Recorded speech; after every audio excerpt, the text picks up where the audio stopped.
Saudações. Nesses dias aí atrás, não sei se foi dada a devida importância aqui no Brasil, eu não vi ninguém mais falando sobre isso, então eu não sei, talvez tenha, mas eu sei que na mídia lá fora, CNN, Fox, tudo mais, não foi. Mas o Joe Biden, né, ele acabou soltando com todas as letras, né, que para um repórter da CNN que perguntou para ele por que os Estados Unidos estavam enviando para a Ucrânia essas munições de fragmentação.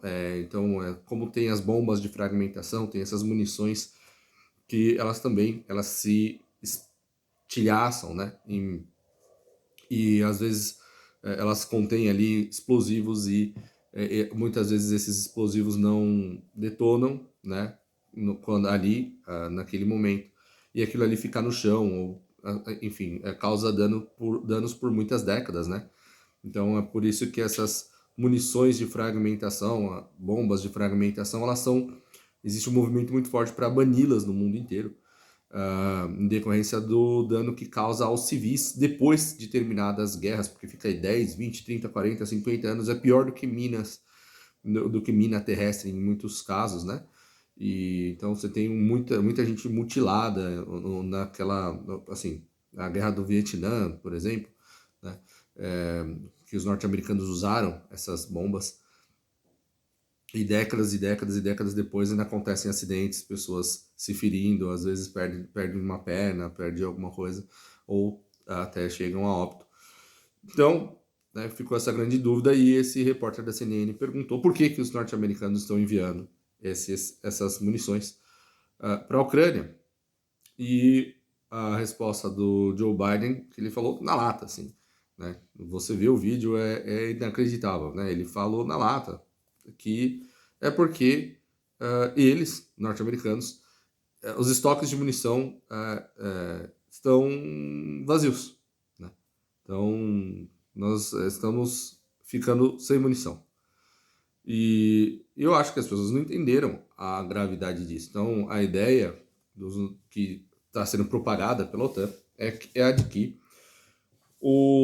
que há pouca munição, mas que em pouco tempo não, mas em algum momento as produções, né, de armamentos e de munição aqui no Ocidente vão acelerar, e vão alcançar os níveis que a Ucrânia, assim, que são necessários para manter esse esforço de guerra na Ucrânia. E eu acho que está muito óbvio para qualquer um que esteja acompanhando o conflito de que isso não parece estar nem em vias de acontecer. Porque mesmo que se começassem a investir esse dinheiro agora, demora muito tempo para você conseguir, ainda que você tivesse o parque industrial todo pronto, você tivesse toda a cadeia de produção de armamentos toda assim já preparada e não houvessem problemas de logística, nem com relação à parte energética, nem de razão econômica, ainda assim você não consegue transformar da noite para o dia, né? Poderia ser acelerado esse processo, né? Se se houvesse, né, se houvesse um esforço para transformar as economias do Ocidente, da OTAN, e tudo mais, em economias de guerra. Mas ainda assim seria uma coisa difícil e terrível, né? Seria um choque econômico muito terrível. E o Ocidente não dá nenhum sinal de que esteja preparado para fazer qualquer uma dessas coisas, né? Então, esse conflito entre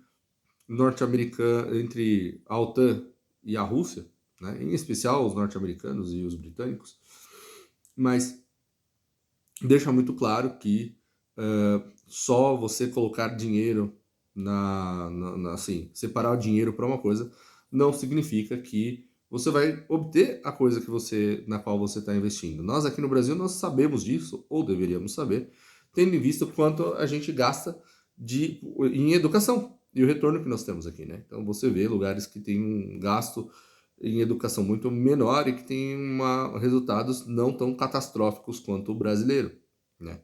Então, e aí tem gente que fala, tem que aumentar uma porcentagem do PIB em cima da educação.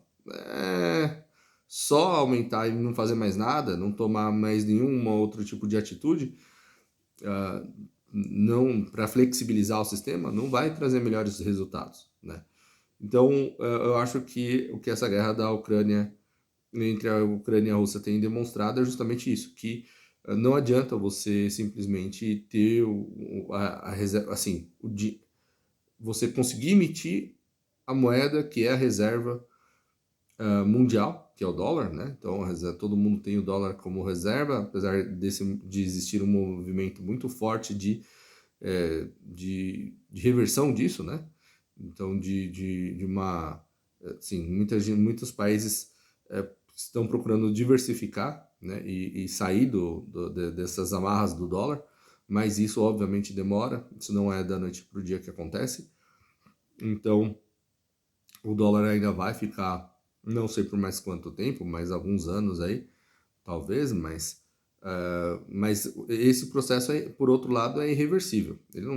Acho muito difícil que o dólar, que o mundo volte atrás nessa decisão de comercializar em moedas próprias, que é o que estão fazendo Rússia e China, Rússia e Índia, Turquia, né? Apesar da Turquia ter cedido, né, para a OTAN e para a Ucrânia nesses últimos períodos, agora que o Erdogan foi reeleito, né? Ele foi reeleito numa plataforma de paz com a Rússia, mas passou a eleição, né? Meio que fez questão de irritar, deixar os russos irritados, vamos dizer assim, né?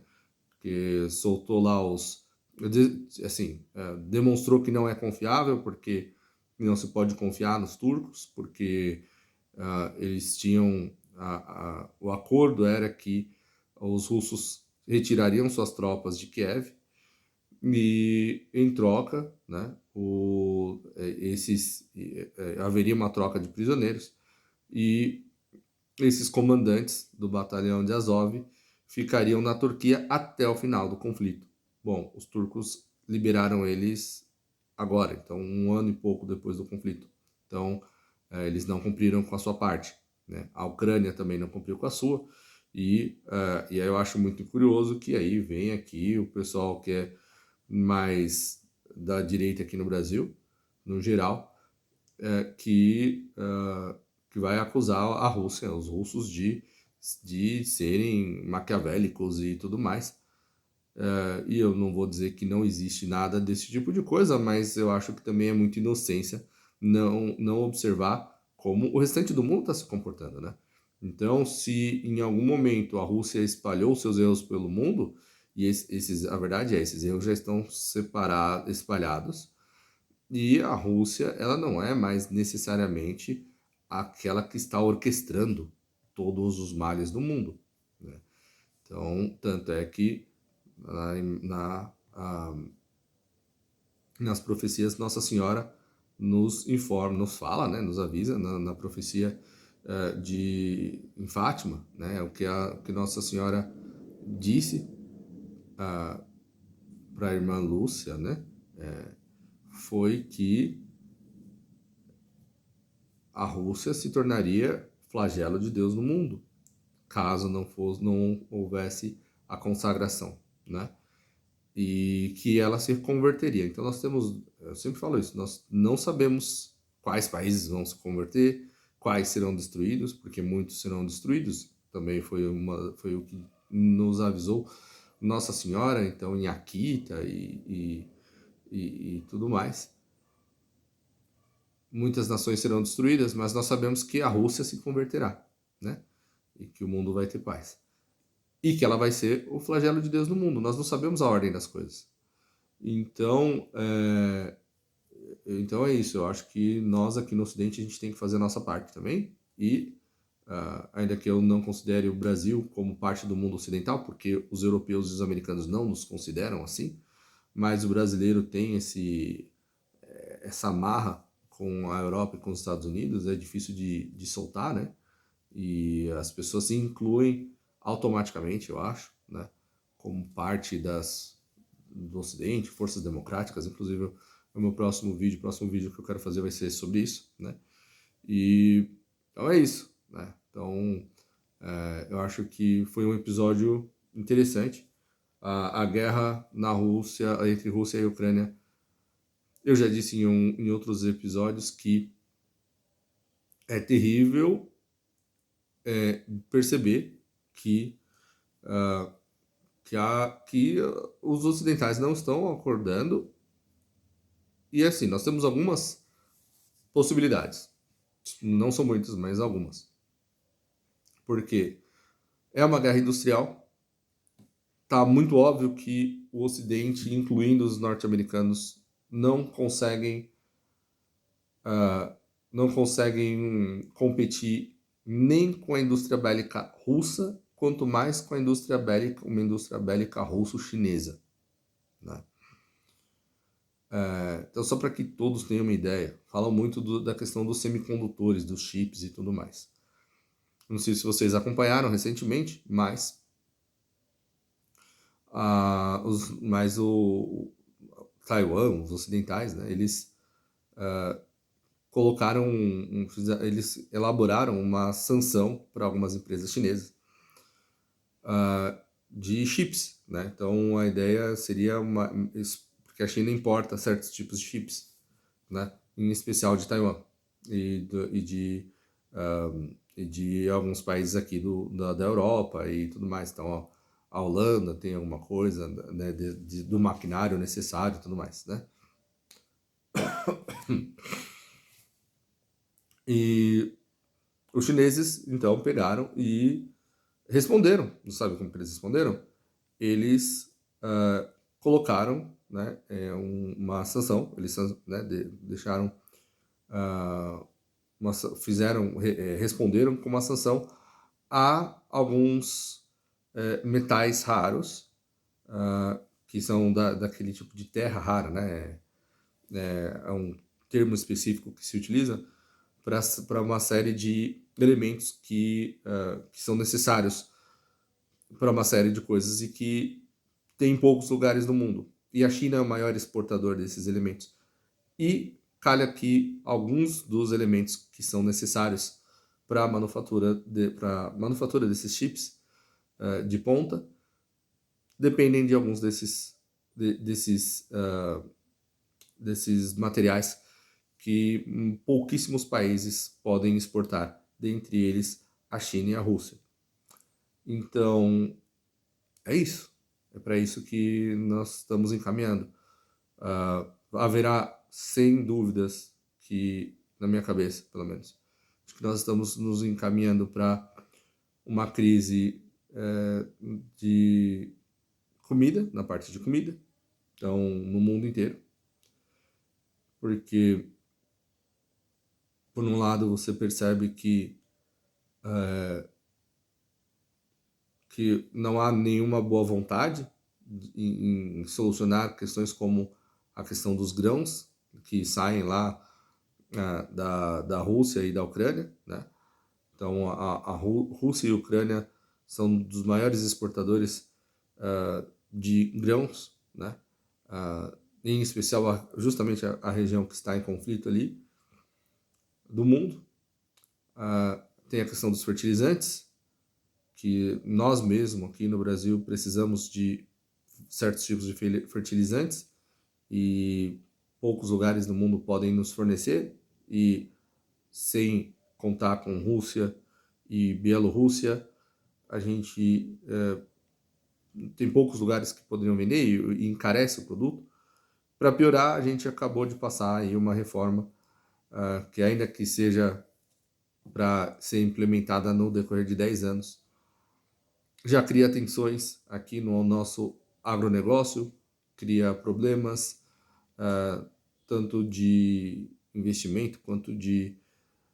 Enfim, não é mais do escopo desse vídeo, mas... então, aqui no Brasil também a situação não está indo, não tá boa, fora questões ligadas ao clima e por aí vai. Então, no fim das contas, é isso. No fim das contas, nós estamos caminhando para uma crise terrível aí para frente, né? Então, eu acho que é bom que vocês que vocês que estão me assistindo agora, que vocês se preparem, né? Estejam preparados. O Dmitry Medvedev, que ele é o presidente em exercício do Conselho de Segurança da Rússia. Porque tem lugar que coloca como vice-presidente ou como presidente delegado, mas ele é isso, o cargo dele é o de ser presidente na ausência do Putin ali no Conselho de Segurança, né? Então é o Medvedev, que é ex-presidente lá, ex-ministro também, ex-primeiro-ministro lá da Rússia. E então não é qualquer um falando. E ele disse que nós estamos muito próximos de uma terceira guerra mundial, porque o Ocidente continua cruzando todas as linhas vermelhas possíveis e imagináveis. Com um detalhe, essas munições de fragmentação, a Rússia tem um estoque gigantesco dessas bombas e de munições, e não estava utilizando porque existe esse esforço de banir, né? E aí a OTAN vai lá e faz? Coloca e envia, pega e envia munições lá para a Ucrânia. Os ucranianos usando essas munições, pronto, abriu a porteira, os russos vão usar essas munições. E eles têm mais tanques, então eles aumentaram a produção de tanques lá na Rússia, um número que aqui no Ocidente parece inimaginável. Eles vão entregar esse ano mais de 1.500, 1.600 tanques esse ano. Então eles estão voltando para o modelo de industrialização de indústria soviético, com um detalhe que, ao que tudo indica, né, diferente do que acontecia na União Soviética, a Rússia não está empenhando grandes partes da sua economia para fazer isso. Até mesmo porque o maquinário já estava todo lá, eles só a única coisa que eles faziam era manter tudo isso, né? Então a manutenção que é mais barata lá para eles, eles têm uma versatilidade na máquina pública que nós não temos aqui no Ocidente. Eles têm um exército que é grande, então nós aqui no Brasil nós temos alguma noção de o quanto o exército pode conseguir, como muitas vezes o exército consegue fazer agir, né, de forma mais rápida do que parcerias público-privadas, às vezes. Então nós tivemos esses exemplos nos últimos anos que passaram aí, né, porque não necessariamente o exército está procurando lucro, então pode se dar ao luxo de executar certas atividades no prejuízo, até mesmo porque a Rússia assim, ela pode se dar a esse luxo porque ela exporta petróleo, gás natural, fertilizantes e uma série de coisas, e muitas dessas coisas funcionando ainda aqui sob a tutela estatal. Então, que é uma coisa que também aqui no Brasil parece que é quase impossível, mas eles estão fazendo lá. Então, é isso. Eu vou encerrando por aqui para não me estender muito, mas da forma como eu enxergo a situação, só tem dois cenários possíveis. Dois. Ou Deus realmente vai usar a Rússia como flagelo do mundo e tudo que a Rússia faz, mesmo quando parece que está dando errado e as pessoas acham que está dando errado, eu olho e falo, está dando certo, está dando muito certo para eles. Ou então, e aí ao mesmo tempo Deus deixou os líderes que a sociedade ocidental colocasse, fosse encabeçada pelos líderes mais incompetentes e loucos da face da Terra, né? Parece que todos eles são não batem muito bem. Ou é isso, ou o que é pior, é você acreditar que russos e essa elite globalista estão mancomunados de alguma maneira, a elite russa e a elite globalista, e a elite chinesa e tudo mais, estão mancomunados de alguma maneira, e que, no fim das contas, eles vão realizar aquele plano do Fórum Econômico Mundial, então, só que para o Ocidente, não necessariamente para a Rússia, não necessariamente para a China, mas aquela ideia de que você não terá nada e será feliz, né? Talvez eles, certamente, que eles sabem, né?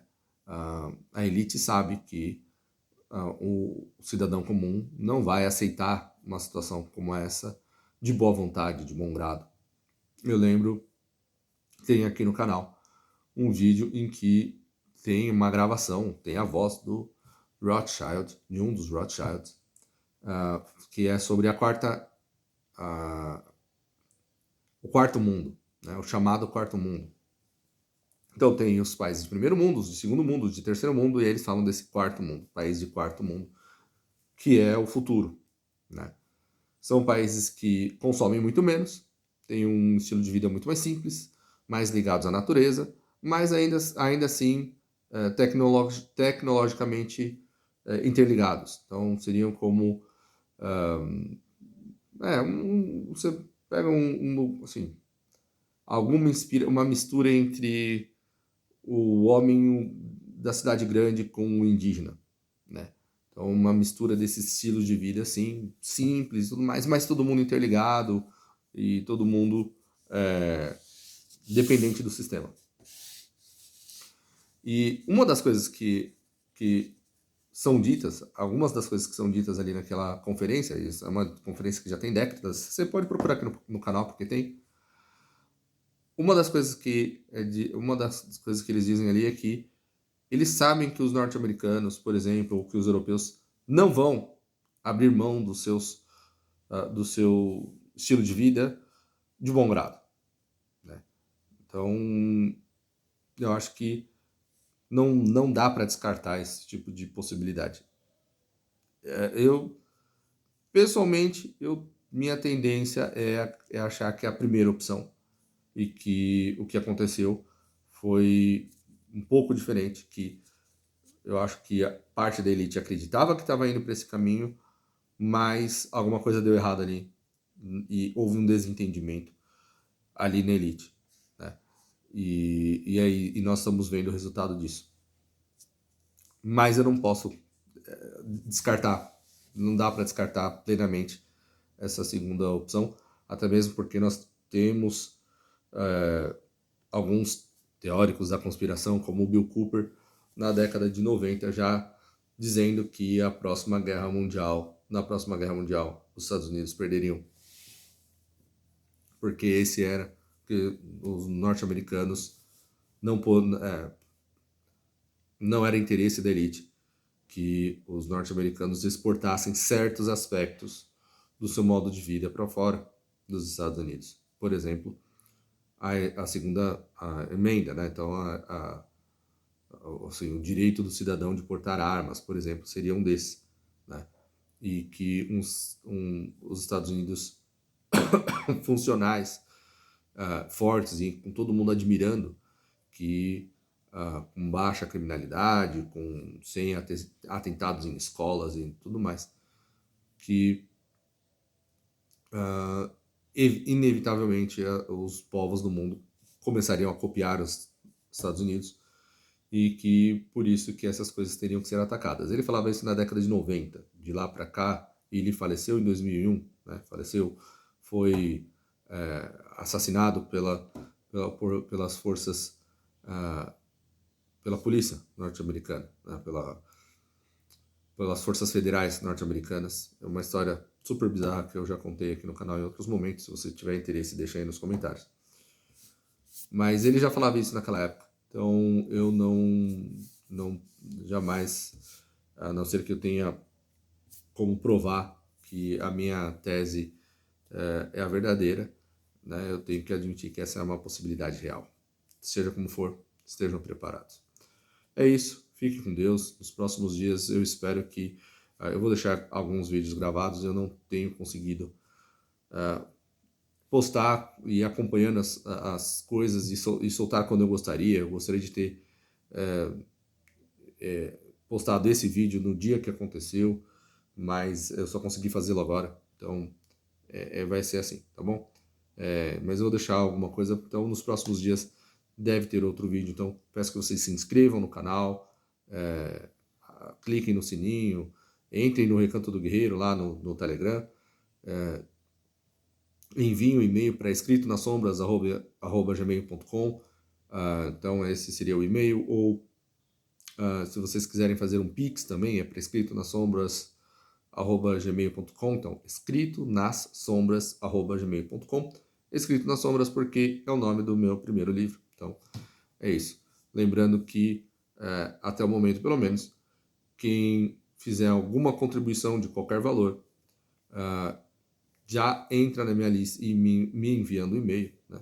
E me enviar um e-mail, olha, quero fazer parte, ou fiz uma contribuição. Então essas pessoas que estão na minha lista, que estão lá listadas nesse e-mail, escritonasombras@gmail.com, uma vez chegando a R$ 500 de contribuição, tem direito a um curso que eu estou elaborando, e o primeiro vídeo também eu vou postar assim logo mais, que é sobre as escolas de mistério. Então tem gente que fala sociedades secretas, mas eu prefiro o termo escolas de mistério, e até o primeiro episódio é falando justamente sobre essa distinção entre escolas de mistério e sociedades secretas. Então é isso, eu vou ficando por aqui, um forte abraço, fiquem com Deus e até a próxima.